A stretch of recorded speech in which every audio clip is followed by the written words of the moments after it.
தம்பி கேட்ட அந்த சாரு அண்ணா பல்கலைக்கழக மாணவி வன்கொடுமை தொடர்பாக செய்தியாளர்கள் யார் அந்த சார் என்று எழுப்பிய கேள்விக்கு அமைச்சர் சேகர் பாபு பதிலளித்துள்ளார்.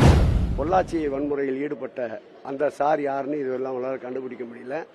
இங்க மாத்திரம் ஈடுபட்ட குற்றவாளியை உடனுக்குடன் கைது செய்து முதல் கட்ட நிவாரணமாக அந்த குற்றவாளி கட்டோடு இருந்ததை நீங்கள் பார்த்திருப்பீர்கள். நீதியின் முன் நிறுத்தப்பட்டு நிச்சயமாக தண்டிக்கப்படுவார்கள். நேற்றைய தினம் நீதிமன்றத்தினுடைய தீர்ப்பே ஒரு பெரிய வரவேற்புமிக்க தீர்ப்பு.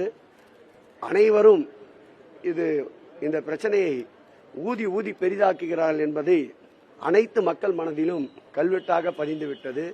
ஆகவே இதோடு எடப்பாடி பழனிசாமி நிறுத்திக் கொண்டால் நன்றாக இருக்கும்.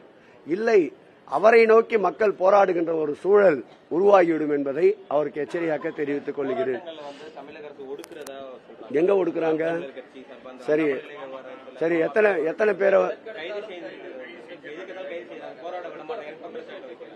நேற்றைக்கு நீதிமன்றத்தின் தீர்ப்பை நம்முடைய பத்திரிகை நண்பர்களுக்கு முழுமையாக அந்த தீர்ப்பினுடைய நகலை டவுன்லோடு செய்து அனைவருக்கும் அனுப்புகின்றோம்.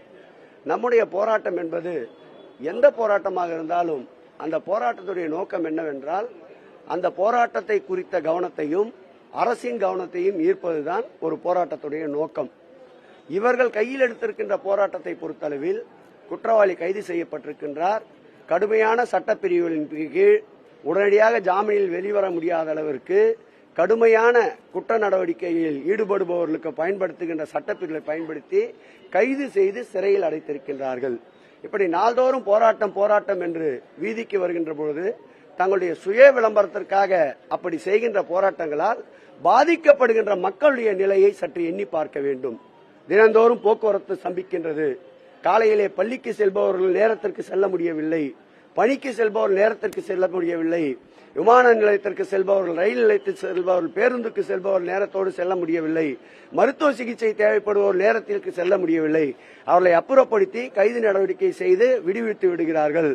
எந்த விதமான அடக்குமுறையும் இல்லை.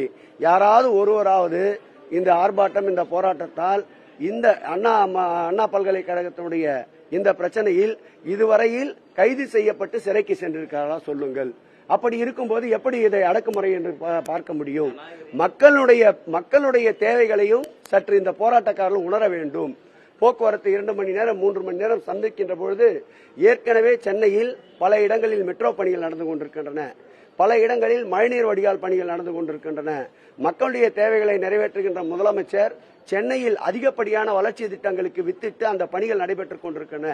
இந்த நிலையில் இவர்கள் ஒரு நெருக்கடியை, தேவையில்லாமல் செயற்கையான நெருக்கடியை உருவாக்கின்ற போது அதை முழுவதுமாக கவனித்து அதற்குண்டான வழிவகைகளை கண்டறிந்து மக்களுக்கு சுகமான பயணத்தை அளிப்பது அரசினுடைய கடமை என்பதால் தான் இந்த நடவடிக்கை மேற்கொள்ளப்படுகிறது. யாரை ஒடுக்குகின்ற அரசு அல்ல, மன்னிப்போம் மறப்போம் என்ற அரசு இந்த அரசு என்பதை தெரிவித்துக் கொள்கிறேன்.